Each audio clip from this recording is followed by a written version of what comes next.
The fantasy football edition of the Sports Gambling Podcast Network is brought to you by DraftKings Sportsbook. Download the app now and use code SGP.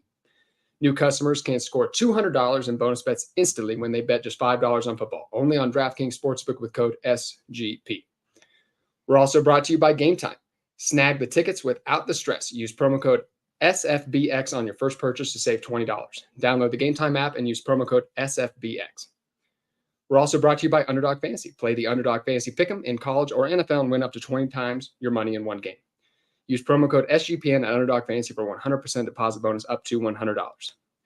And finally, we're brought to you by Hall of Fame Bets, the sports betting research platforms for parlays, player props, and game lines. Download the Hall of Fame Bets app or visit hofbets.com. Use code SGPN to get 50% off your first month and start making smarter bets today.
Hello, everyone, and welcome to the SGPN Fantasy Football Podcast. I am your host, Emerson Beery. Happy to be joined by my co-host, Justin Bruni. How are you doing today, my friend? Doing well. Happy week 2. Another great week of football in the books. Excited to be here talking some waiver wire action with you, sir.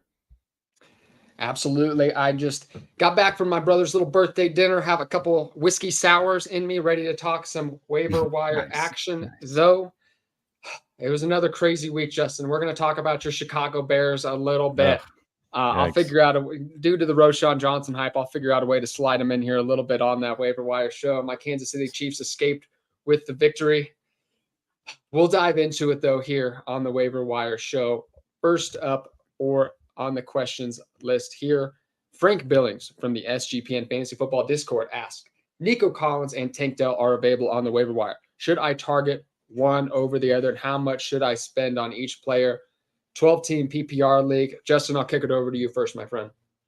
Definitely want a piece of Nico Collins if he's available. I feel a little bit less optimistic that Tank Dell continues to produce at the same rate. We saw a lot of opportunities today from them playing from behind from the Colts. Houston actually looked not that bad on the offensive side of the ball, just had some inefficient drives that led them with, a few less points, obviously, than the other team. I believe they lost by 11, but Stroud looked good. You saw even Robert Woods contribute. So, again, this is kind of a situation like last week. We really don't want to overspend this early in the season, but I think I'm good to prioritize Nico Collins there. He's a guy that you and I have talked about just being the number one guy there, a little bit above the rest in terms of involvement in the offense and talent experience in the league. So I think we can both agree on him. I mean, do you believe that Tank Dell can keep this up? I mean, he's second game where he's been all right, but it's kind of coming like the second half in garbage time. If you've listened to me at all, I have not been on Tank Dell just because I do not believe I'm betting on outliers who have never, literally no one's ever done this at this size.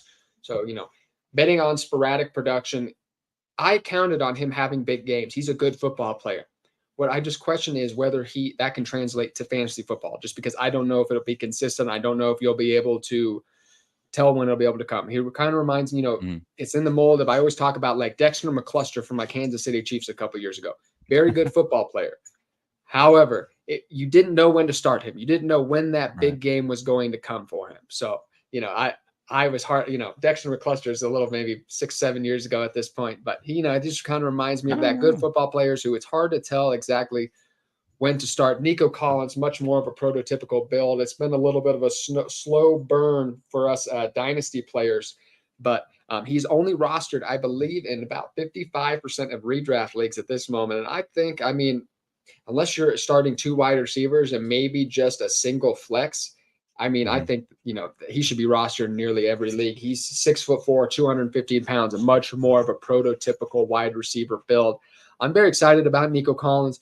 I was worried that Robert Woods would be the number 1 target in this offense. I thought Robert Woods, being the dependable veteran, I thought maybe would steal a lot of this work, but Nico Collins getting double-digit targets this week. Was it double-digit targets last week too? 10 targets, I think. Man, that's it was high target ball. 11 targets in week 1. He had 6 catches in week 1 for 80 yards. Yeah, I mean, this week Woods, he had 7 catches for 146. Wow. Robert Woods and Tank Dell are getting their opportunities too, though. 9 targets apiece too. So everyone's very concentrated offense, but I'm very excited. Are you rostering, is it worth, unless you're in like 3 wide receivers, 3 flex, do you think that, obviously I think that you like Nico Collins, but are Tank and Robert Woods worth it to you for all in those kind of smaller leagues as well? No, they feel like the players that you just can't trust week in and week out. I mean, until you really see it go steady for 4 or 5 plus games, they're just guys that I'm going to be, letting other folks spend on. If they can spend a little bit on Robert Woods, great. I saw somebody spend, $82 on Puca Nacua in my home league. It's quite a bit. You only get $100 all year. I like the boldness. I like the gravitas, if you will, of that. But I don't like to overspend. I like to be balanced. I like to be disciplined. I like to save up for the end of the season and hope that I did a good job drafting. That's what I'm supposed to do, quote unquote fantasy pundit. But I like Nico Collins the most. I'm going to stay away from Tank Dell and Robert Woods. I think they're just more of production nobblers. They're stealing some numbers here from the top guys like Nico Collins. I've been surprised in Dalton Schultz. He only had, I think, 4 catches today, about 30 receiving yards. There's some guys that we definitely like to see more involved. If Tank Dell keeps it up, he would be someone that I would definitely be interested in. I'm not really sure at what point I'd be really interested in Robert Woods, because I just believe he'll get hurt at some point. Don't make me start throwing more Dalton Schultz contract stats at you. The 38th highest paid punter in the league. Dalton Schultz. NFL thinks Dalton Schultz sucks. Okay, that's it. Apparently he does. I've seen the numbers these first couple of games. It's not the Dalton Schultz of Dallas. It's the Dalton Schultz of Houston now. No, definitely not. We'll continue on here, though, from the Houston Texans. I don't, obviously, like Kyren Williams are players we're going to be avoiding on this podcast, because Kyren Williams was already rostered in 65% of sleeper leagues. In most of your competitive leagues, Kyren Williams was picked up last week. So he did have a terrific day today, and you should be picking him up off your waiver wires. But we're going to be diving into a little bit more of the kind of nitty-gritty, a little bit of a closer mark kind of players today. So with that, we'll go into question number 2. Tyrone Napier from Twitter asks, what are your thoughts about the Kansas City Chiefs wide receivers? Most of them are available in my league. Who is the most worthy stash? It's Kadarius Toney, I think. I don't like saying it. It doesn't make me feel good. He coughed up the ball again today. The Chiefs did get it back. I don't know if there's a clear answer to this. I mean, of course it depends on your league. If Sky Moore and Kadarius Toney are available, then yeah, they're probably the clear answers. But last week people thought the clear answer was Rashee Rice, because he scored a touchdown when Travis Kelce wasn't there. Travis Kelce honestly really didn't look, super impressive today. He got a touchdown, but that really made his fantasy day, that's for sure. Sky Moore, 3 catches. Justin Watson, 3 catches. Noah Gray, 3 catches. Kadarius Toney, 5. Kelce, 4. McKinnon, 3. Rashee Rice, 2. It's just completely spread out. Marquez Valdes-Scantling, 2. I feel like this is going to be what we're going to see going forward. Do you still see, after 2 games, one of these receivers really emerging and being the guy, getting 8+ targets a game? No, but if we're betting on it, if we're betting on who that person can be, it's Kadarius Toney. I think he's getting the most looks so far. They just want to get him the ball. If we're betting on who's the safest to get 7 or 8 PPR points, it's probably Justin Watson. I mean, my goodness, this guy, he's just consistently on the field. Yeah, it's not very exciting to me. I think Marquez Valdes-Scantling's in the same look. I mean, if we're betting on who's most likely to get 40 yards receiving, I mean, Marquez Valdes-Scantling is probably pretty likely to get that, but he's probably also not going to go much higher than that most weeks. Probably going to be 2 catches. it's very sporadic, this Chiefs offense. Travis Kelce's A-dot has been just getting lower and lower and lower and lower every single season. So, I mean, that's what we were getting last season. So it just didn't surprise me. They missed on a few plays. But yeah, I mean, Travis Kelce's 7 to 8 yards per reception. I think that could be a lot of what it is this year. He just kind of runs to the cheap little short spot. That's the soft spot in the zone.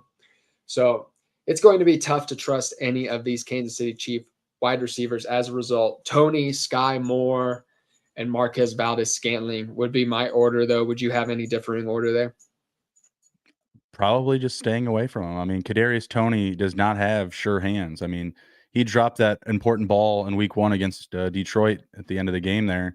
It just went right through his hands. He's like he never got a fastball thrown his way before. Like, I don't trust him at all. All these guys are just going to trade touchdowns. You're not going to know which guy to start. And the only one that you know that you will start is Travis Kelce. It's not even a receiver.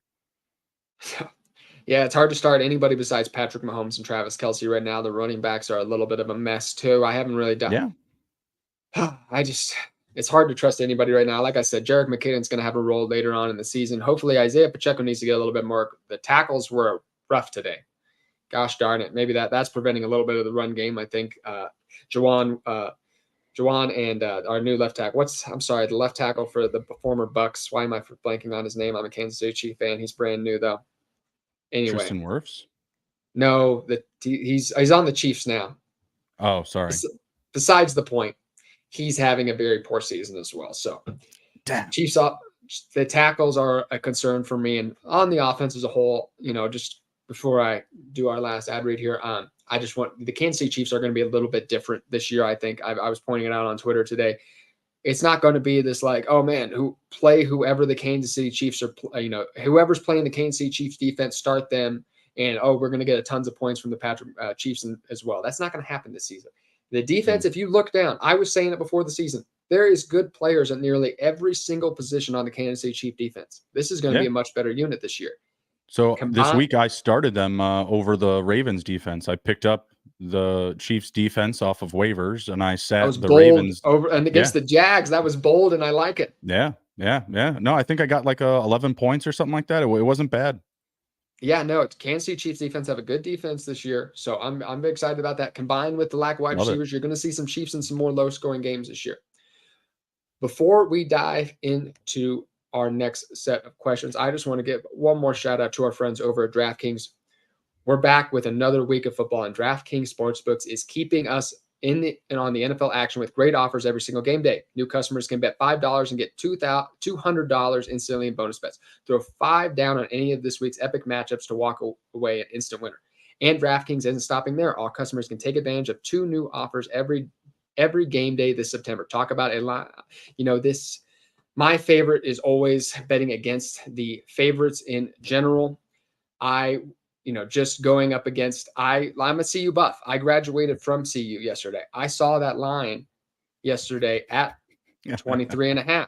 I went that was much. Sorry, Coach Prime. I bet on CSU. Now, I'm very happy my Buffs pulled it out after I went to bed yesterday when I thought they were going to lose.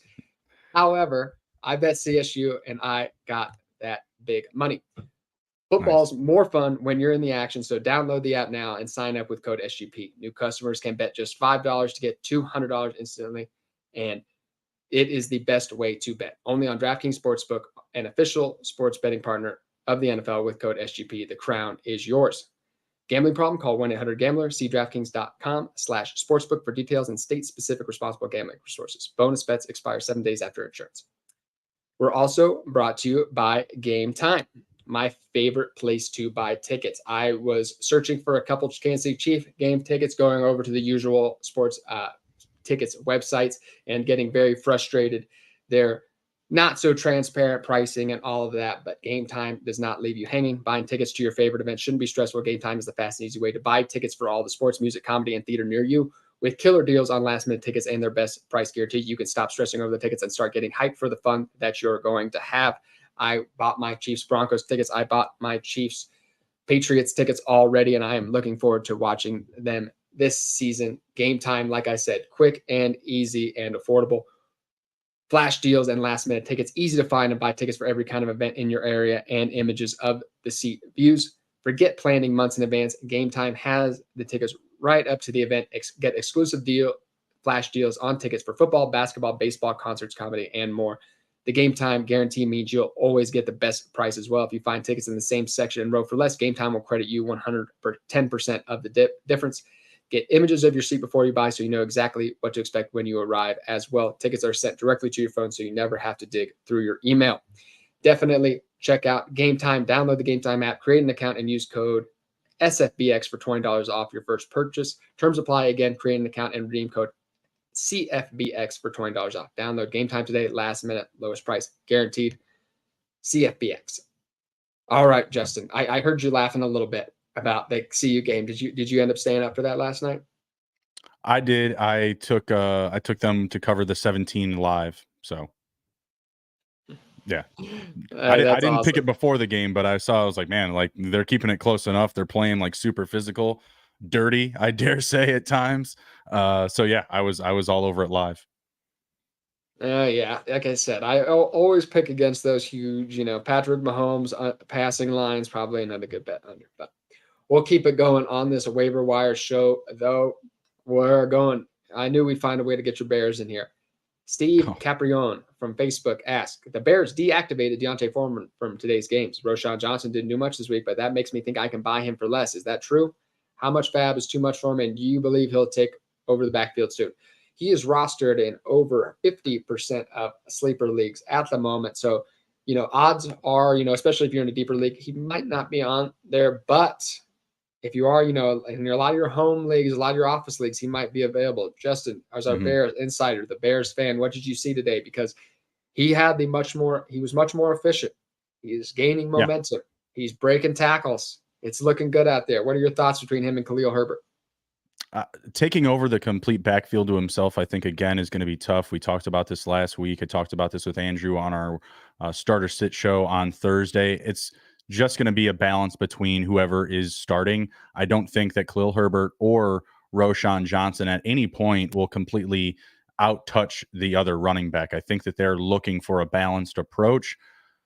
I think we need a bit more creativity on the play calling, to say the least. It's a bit stale for having all the passing weapons that we do have. Having your quarterback only throw 18 times, not ideal, in my opinion. I feel like they're trying to run the ball more than they should. The QB design runs aren't there when they should be. They really just have a bad sense of the play calling in, comparison to what the defense is giving them. So I'd like to see some changes there. I don't think that you do have to spend that much on Roschon if he is available in your league. He didn't really have that great of a week. He had, a handful of carries for, I think, about 30 yards. And I think Khalil Herbert needed maybe 3 or 4 extra carries to get the same or similar yardage, but he still led the backfield in total touches. I think both of them may have had 1 or 2 catches, like not used as much in the passing game as also I'd like to see. So yeah, I would love to stash Roschon if still available. And I don't think you will have to spend that much on him. 8%, 7%. I don't think there's a big, buy market for him now. The performance, I don't think really warrants it.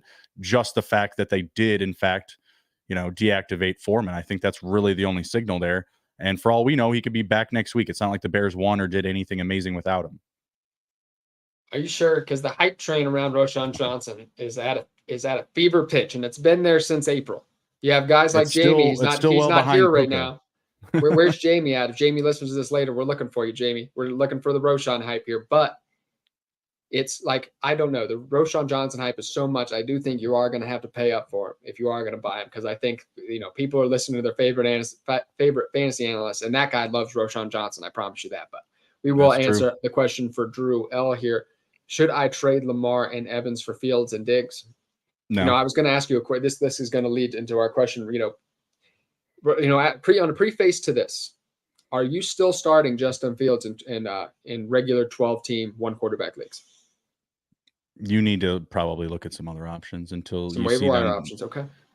Yeah, I mean, right now Matthew Stafford looks pretty damn good. I mean, he's throwing the ball down the field. I mean, I know he had 2 interceptions today. It's a tougher matchup of going up against the 49ers. But regardless, like, he kept the Rams in that game for 3/4 of the game, if not even more than that. They were very competitive, and they were an undervalued market or an undervalued team in the fantasy market, right? Like, No one was drafting Stafford with priority. No one was drafting anyone other than Cooper Kupp with high ADP. So they've been slept on for sure. I think that's a good example. I don't think you want to get cute with like a Sam Howell move. I think that's unilateral, if not less than. What would you want to do next week? Dan Jones or Justin Fields? Daniel Jones by a little bit. Daniel Jones, he did rebound today. It was looking like it was going to be a disaster again, but the New York Giants ended up pulling it out. Thank God for them. I felt bad for the Giants. I was like, Caleb Williams to Jalen Hyatt next year. I did actually. Like all of our Twitter analysts online who are New York Giants fans, I felt bad for some of them.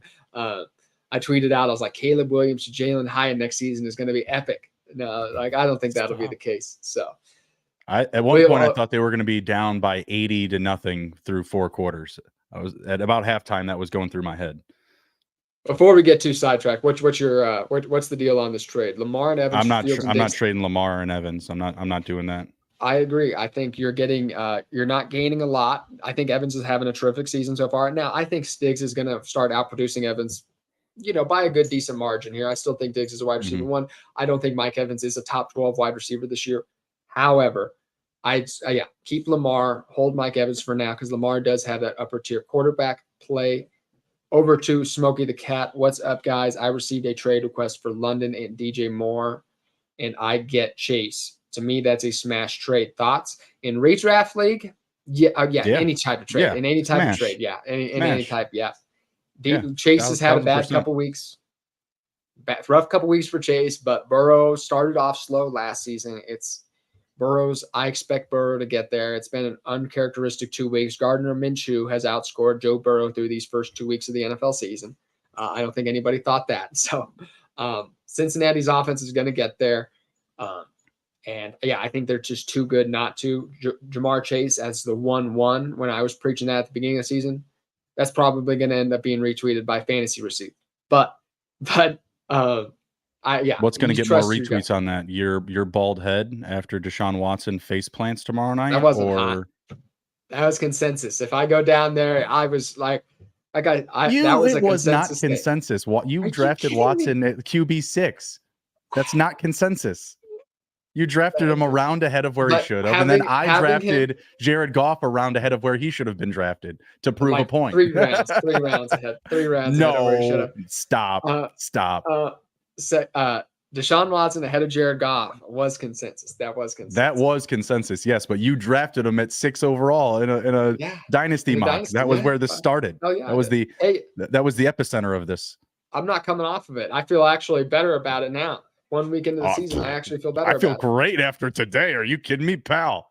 Jared Goff was throwing that rock around. He was getting dirty with it. Deshaun Watson's going to start tomorrow. It's been bad weather games, but we'll keep it to waiver wires here. You'll see weather tomorrow. You'll see tomorrow. It's fucking thunderstorms. That means God hates Deshaun Watson for good reason. However, that's exactly what that means. If he gets another bad weather game tomorrow, and you have to pay for it with your head.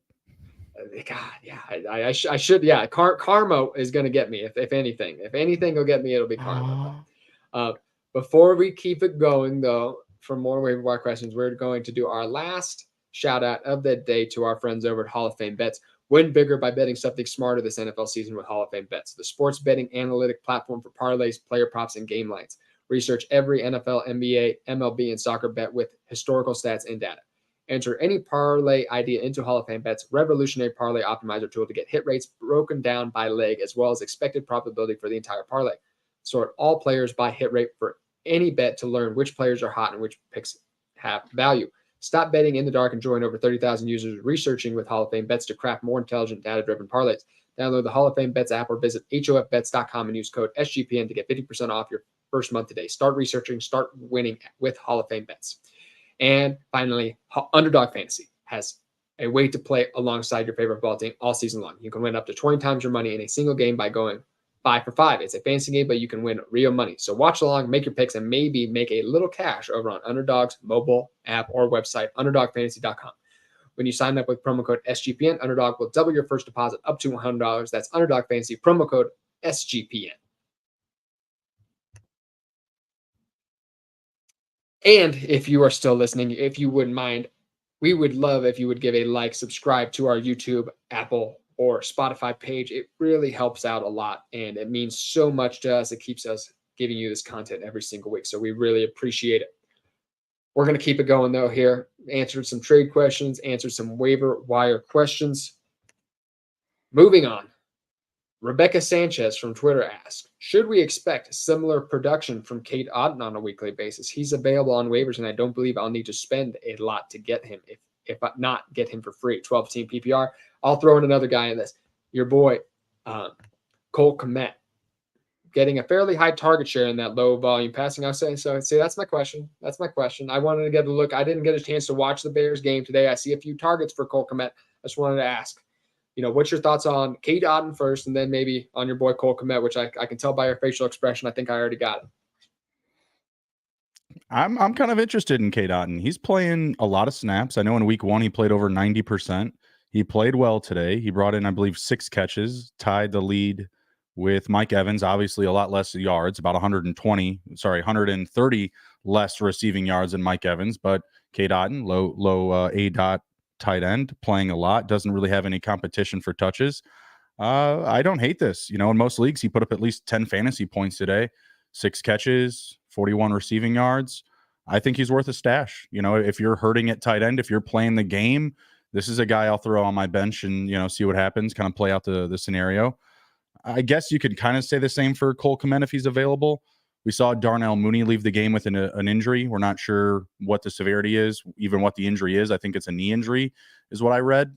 We're not really, in the informed part of the week yet on his status. So I would say probably wait and see what information develops in the next couple of days. And if Mooney looks like he's going to be out, then that definitely gives Kmet a bump, although we saw Claypool score a touchdown when Mooney went out. So, take it the good with the bad. And this offense isn't looking that good. So, Yeah, it is a little bit rough for Chicago. We expected Justin Fields to take a step forward as a passer. That has not happened yet. So not a lot of startable fantasy targets outside of DJ Moore at the moment. Cade Otton, though, is interesting. He's a volume play. I don't see him as a particularly great talent. I don't know if you'll know when to start him. If you're really hurting at tight end, if your tight end's busted, which, there's going to be a few teams in your league, the tight ends you picked just didn't work out. You're getting down there and you're just waiting on somebody like a George Kittle. You're starting George Kittle, even though he hasn't had a great 2 weeks so far. You're starting guys like that and keeping them going. But yeah, if you had some borderline tight ends that aren't paying off, Cade Otton is certainly worth a stash. I wouldn't put more than 1 or 2% of my fab budget on it, though. We will keep it going here, though. Justin S. Jones from Facebook asks, is it worth spending fab on Josh Reynolds with Jameson Williams coming back after week 6? Feels like someone in my league will overspend on him, but he has the attention of Goff and will still have 4 weeks left to go. Wide receiver is never something that I like to break the bank on waiver wires. I think you can always find a dependable wide receiver. You can find a 10-point wide receiver off of a tree, later on in the season. It'll just keep sporadically popping up, these guys. So I don't like to break the bank. Josh Reynolds, Puca Nacua last week even, he had another great week, but part of the process, history tells it. Another amazing week. However, you don't break the bank on these guys usually, and you'll usually find that it's hard to know when to start, and wide receivers are always going to have pop-off weeks. So Josh Reynolds is the number 2 target for the moment. Received a fair amount of snaps as well.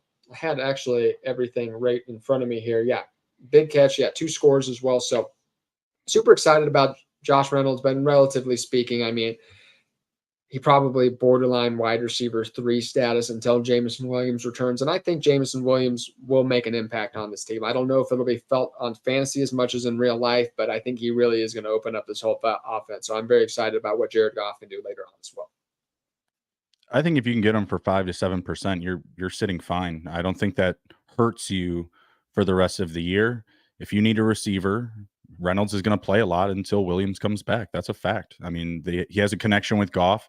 He has a lot of experience in the offense and with the team now since coming over from the Rams. I don't see him going away until Williams comes back.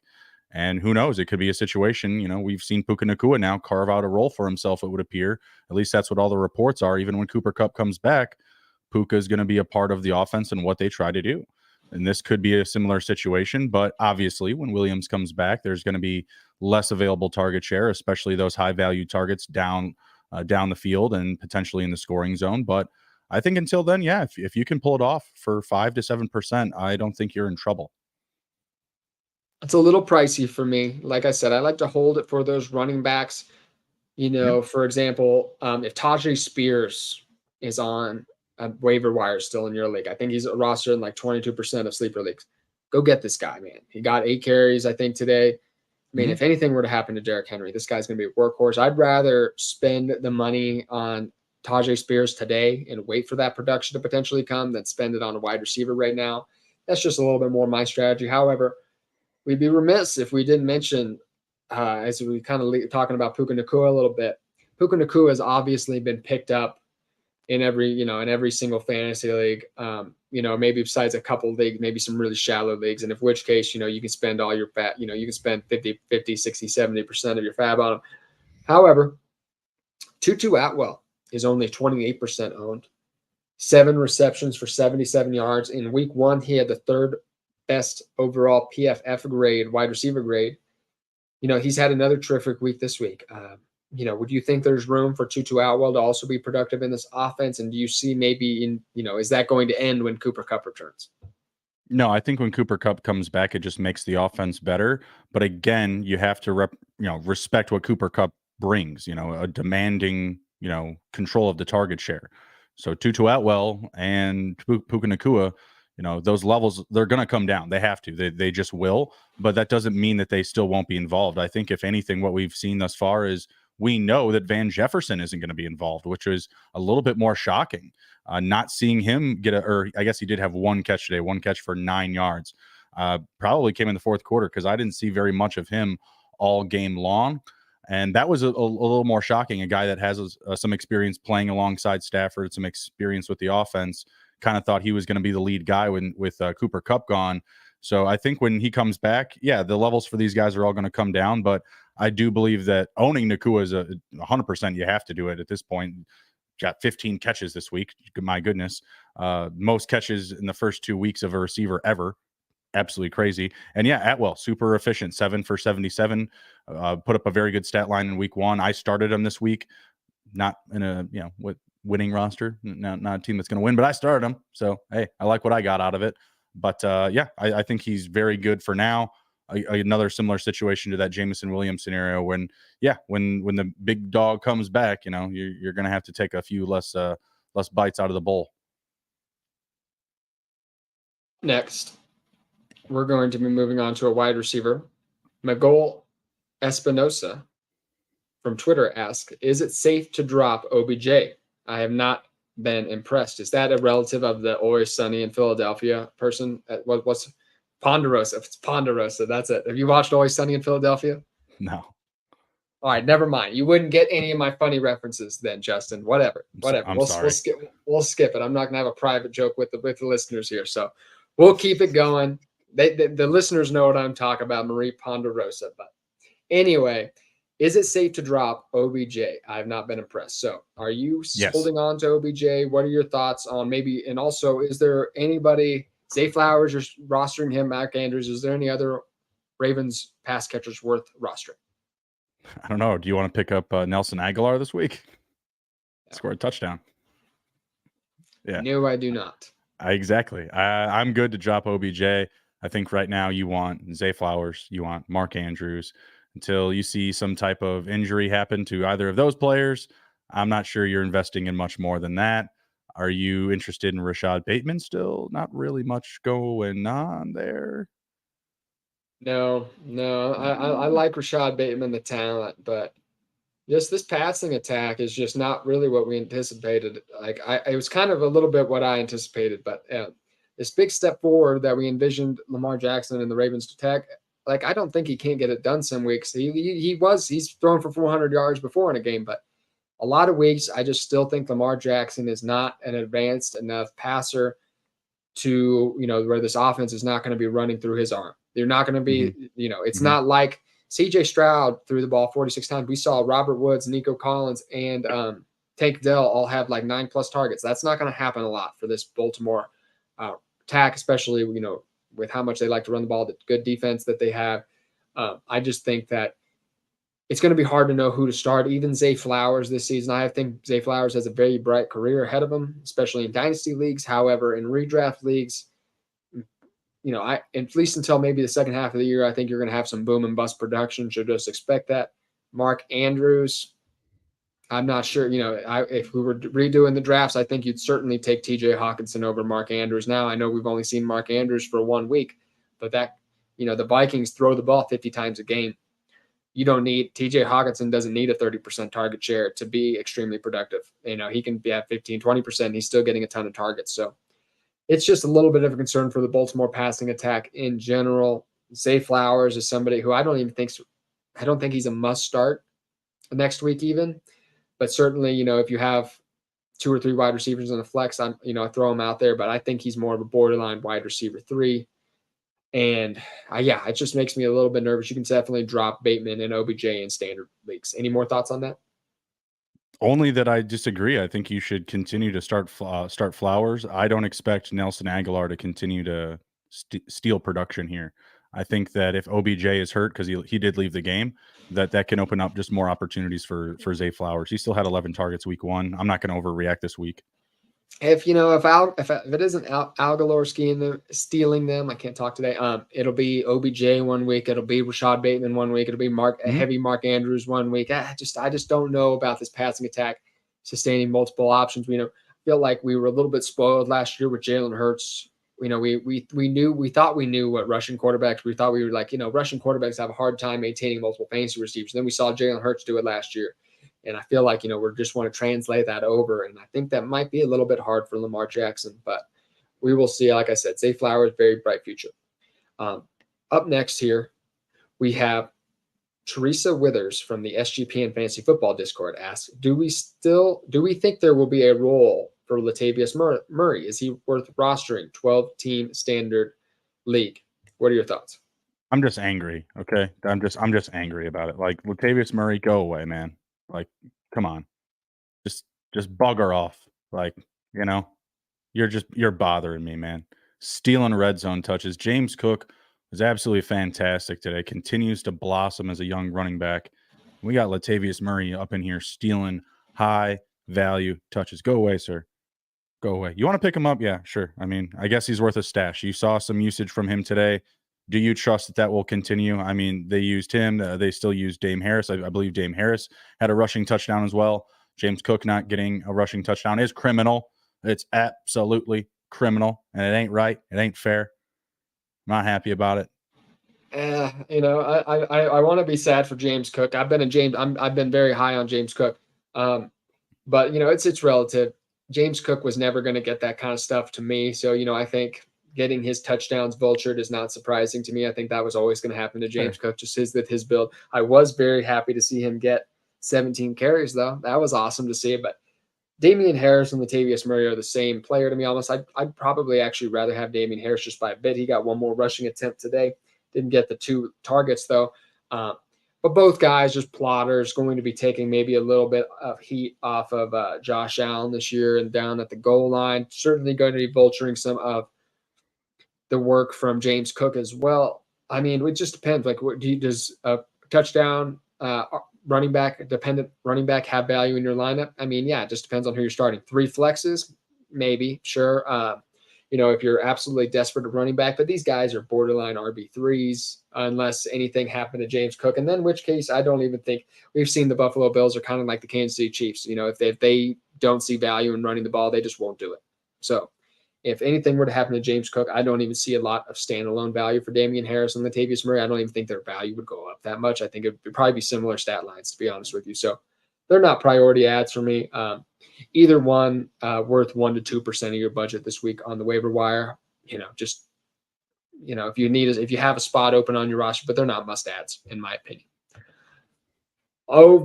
Going to our few more questions here.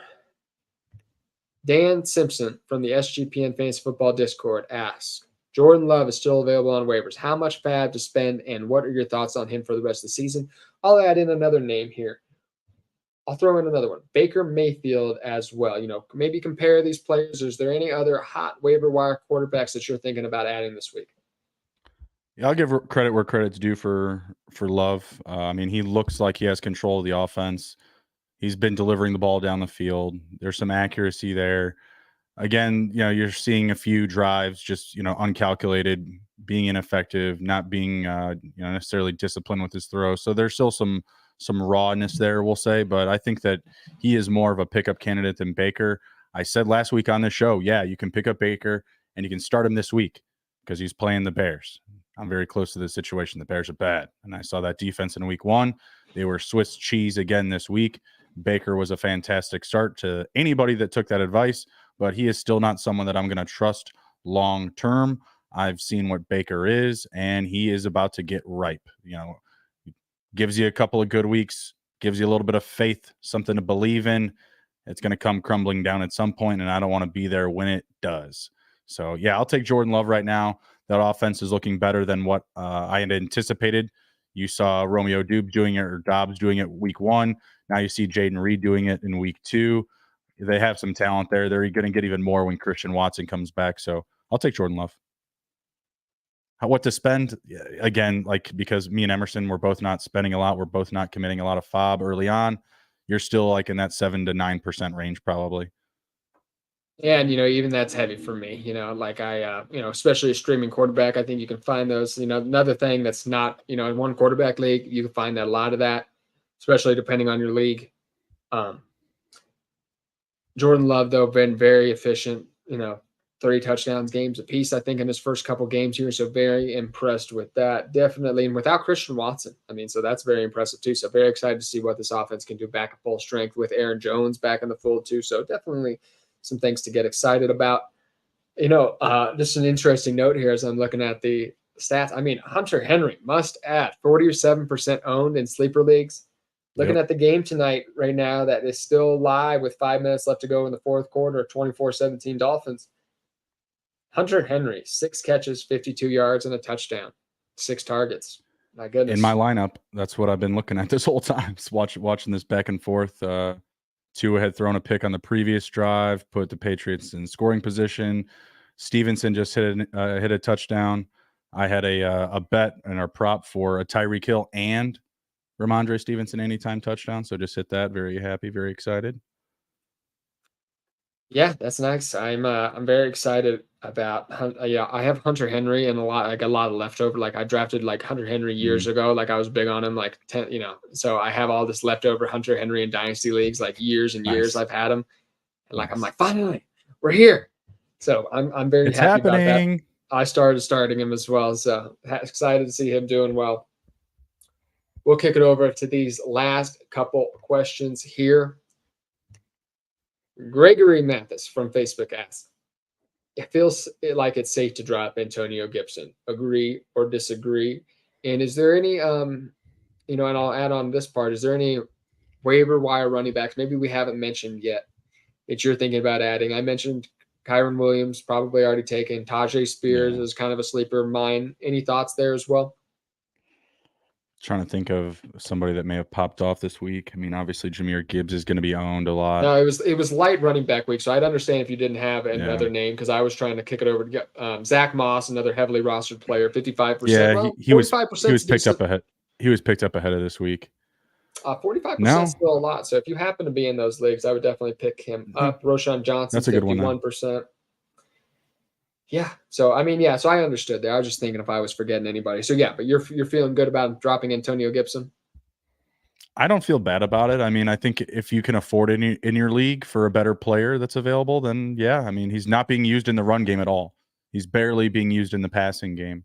So, you got to hope that better days are ahead if you're banging the drum for him. But I'm going to fall on my face with this one because I thought he was going to be fantastic in this offense. I thought he would get a bountiful amount of targets week in and week out. That has not been the case. And it just felt like that would be, nutrition for a young quarterback in Sam Howell. I felt like that would just be able to help feed him and help him grow a little bit. I don't get it. They really just don't want to use him. He broke off 1 catch for a big play today. They kind of, gave him that nice little 5-point fantasy bump type of day. But I'm I'm not that impressed. I'm not interested. I get it if you want to let him go. I mean, obviously, make it for a better option. If you're getting one of those guys like a Moss or a Kyrene, if he's still somehow available, then yeah, by all means. But don't do it for like a unilateral move, like one of the backup guys from like Tampa Bay, like a Sean Tucker or something like that. I wouldn't do that. And as much as fantasy managers like Antonio Gibson, you know who does not like Antonio Gibson? The coaching staff of the Washington Commanders. So apparently. We saw it last season. Antonio Gibson is a player who's nursed a lot of injuries in his career, has put the ball down on the football field a little bit more than we'd like these past couple of seasons. Brian Robinson came back from a gunshot wound to his leg last season. This coaching staff, I assure you, loves Brian Robinson. They love getting. They see him getting out in that field, toughing out those injuries. They just want to give him the football. Brian Robinson, it's over. You know what I mean? I started seeing the tea leaves a little bit in August. I started fading. I completely stopped drafting Antonio Gibson and starting in about August. So I thought this could happen, but Brian Robinson, the clear bell cow there. And it's not an offense that you want to target multiple backs anyway. So Antonio Gibson, like any second string running back, I want to always be rostering my number 2 running back. So like Bruni said, don't drop him for anybody, but if you have a priority waiver wire ad, feel free to drop him. But Chaka in the chat, what's up, guys? Should I trade CeeDee Lamb and Cortland Sutton for Jahmyr Gibbs and AJ Brown? No. It all depends on what you think of Jahmyr Gibbs. I like Lamb more than AJ Brown a lot. I just think that he's going to get more of a target share in his offense, period. We've already seen Devonta Smith dominate. We saw them make it a priority to get the ball in Dallas Goedert's hand. You saw them just absolutely run the piss out of the ball, as they will again and again and again. I think Lamb is a much better situation to get involved with. I know that David Montgomery is hurt. I think that makes this situation a little bit more appealing right now on paper. But until I know that that's a serious injury and he's going to miss time, there's no way I'm making a move yet, because that still looks like Montgomery's backfield for sure. Getting a huge carry portion of the load, getting the red zone touches, the high value touches, touchdowns in back-to-back weeks. I'm hoping that he's okay. So until I really know what that situation or what's going on with that situation, I'm going to avoid a move like this. I'm going to hold on to Lamb for sure. And I think Sutton will have more value as the season goes on. I just think back, like, imagine this trade comes in your inbox 2 weeks ago. You'd be like, oh my God. You probably do it, yeah. You wouldn't even think about it. You'd be like, this person's stealing is what you would have said. Stealing. So that's what I mean. Like, so there's still a lot of value here. We're letting 2 weeks, of course, and not to say 2 weeks isn't important. We're getting a good look at the NFL season now. And if you hear a little shaking, it's my dog jingling their collar. But I get it. It's a little concerning. I'm as high on CeeDee Lamb as anybody, and I voiced some concerns this week on another podcast about AJ Brown's target volume and maybe not becoming the dominant target hog in the Philadelphia offense anymore. Well, we also just saw him disgruntled with the quarterback on the sideline as well. Like, there was like a legit feud between AJ Brown and Jalen Hurts, and it was started by AJ Brown. The coaching staff had to get involved and kind of calm him down a bit. Devonta Smith is standing right there going like, what, you don't like when I catch the ball, AJ? You don't like when I like to score the touchdowns? I'm real good at scoring the touchdowns, AJ. Devonta Smith is silky smooth, and I think the fight's much ado about nothing. Whatever. NFL players get heated, wide receivers are divas. That doesn't surprise me. But like, when do you expect, like today, Lamb went 11 for 143. I don't know if that type of production is in the wheelhouse of AJ Brown and that offense that runs the piss out of the ball all the time and has a bountiful amount of weapons to distribute the ball with. That's tough for me. I don't see that offense producing any receiver like that. I don't see Devonta Smith or Dallas Goedert having a week like that. God knows Quez Watkins isn't going to walk on the field and have 11 catches, let alone 11 targets. I don't disagree with you there. I don't disagree that AJ Brown doesn't have that ceiling most weeks, but you're getting this. Jahmyr Gibbs was thought to be a top 12 running back just a couple weeks ago. This is a big add on top. That makes it tough for me, man. I get it. It's but CeeDee what Lamb's we've having seen a is him not used as a top 12 running back, though. You saw 7 catches today. That was great, but they didn't go anywhere. He didn't rack in a ton of yardage with that. And again, until we see what's going on with David Montgomery, I just don't think you can do this. Like I said, just wait. Jonathan Taylor, Nick Chubb, some of these guys just took a few weeks to catch on. Not Jahmyr Gibbs is a different type of player, totally different type of player. Those guys are bell cow running backs who are capable of carrying 25 carries a game. It's CeeDee Lamb, but it's so close. Oh man, that's a very tough trade. Very good question. God, I'd be so nervous. I don't know if I could say yes on either side of that deal, to be honest with you. I'd just be so nervous to take either side of that deal, I'd be paralyzed making a decision in that trade. So good luck to you, my friend. CeeDee Lamb, but like I said, just barely. We will kick it over, though, to our last question. Maybe, if you're live listening, go ahead and get in those final questions for you as well, and we will be happy to answer them.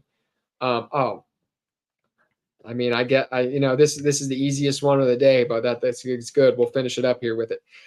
Not sure how bad or if there's a significant injury to Darnell Mooney, but assuming he misses a game or two, would you consider adding Chase Claypool? I don't think the other teams in my league will target him or spend any fab on him or a lot of fab on him. They won't spend any fab on him because Chase Claypool sucks. Okay. Chase Claypool was an unathletic near tight end when he came in the NFL. And he caught. What the fuck? What are you talking about? Get the hell out of here. Not unathletic's not that. I'm sorry. That was a totally wrong phrasing. Just there's kind of this bulky. He's fast in a straight line, but just this kind of this robot, doesn't have a ton of lateral quickness to him or anything like that. Like I said, they almost moved him to tight end. That's the kind of like I said, he's very can run in a straight line very quickly. Except they didn't move him to tight end. Except they didn't. But it was he scored very a touchdown today. He scored a touchdown today. I don't care if he scored a touchdown today. The guy gets. Why you gotta hate on him? I don't get it. He scored a touchdown today. This guy wants to know if he should pick up a guy that scored a touchdown today. You shouldn't. Nah, you're good. Leave him on the bench. This is a passing attack that throws the ball 20 times a game. You can get him for free and get him for free. Like you said, if Darnell Mooney's hurt, I'd rather have other. There's going to be more opportunity. There's other players for free. You can get it. There's 20 other players on the waiver wire I'd rather have for free. Unreal. All right. What about Garrett Wilson and Javonte for Gibbs and AJ? That sounds good. Let's do that. I'm good to do that. Give me Gibbs and AJ on that. Gibbs and AJ. Yes. Say yes. Yes. I'll take that. Say it. Yes, because it's I'll right. It. There's no way. It takes me a second. These big trades, it takes me a second to digest it. So, yes, I would do that. That's a gift. Garrett Wilson, I'm very high on. He's such a good football player. However, it's just going to be very sporadic in this Zach Wilson offense for the guy. I feel for him. He's probably going to finish as like a top 20 wide receiver this year, and he should be much better than that. Javonte Williams, God. The Denver offense, it's hard to know what to expect. I don't want to trust a guy coming off an ACL either. So they were Gibbs something and AJ special there today. I'll tell you that. I'd love seeing the Broncos fall flat on their face. There's nothing better. As a Chiefs fan, it's my favorite thing to watch. With that, we'll wrap it up here. Yes, priority waiver wire ads for this week. We hope you answered. We hope we answered a lot of your questions. We tried to hit on some more harder hitting players this week, but of course, if Kyron Williams, Zach Moss, Puca Nacua, if somehow he's on your league, Roschon Johnson, Joshua Kelly, some of those guys, if they're on your waiver wire, certainly make them priority stashes because those guys should be owned in every single league. With that, we'll wrap it up here, Justin. Is there anything that you want to shout out before we head off tonight? I'll be on with Pat Callahan on Thursday doing This Week in Football, and I will be on with Andrew Robb Thursday night for our weekly Starter Sits show. So Starter Sits show, not shits. Starter Sits show. Come ride with us. We got all the good stuff for you over here at SGPN. We got the Dynasty pod still running. We've got IDP. We've got Justin and Miranda also doing start and sits and waivers as well. So come check out the old portfolio, as they say. We've got all the good stuff for you. Come ride with us. Yep, check it out. SGPN coming at you every single day. They're going to have some kind of fantasy content for you, whether that be on YouTube or the sportsgamblingpodcast.com webpage. Definitely give that a check out for any gambling advice as well. For anything under the sun, tennis, WNBA, with the most obscure sports you can think of, SGPN probably has a podcast even to have you covered for it. So check that stuff out. Thank you so much, everybody, and have a wonderful rest of your night. Enjoy the doubleheader Monday night game tomorrow as well. Thank you so much, everybody.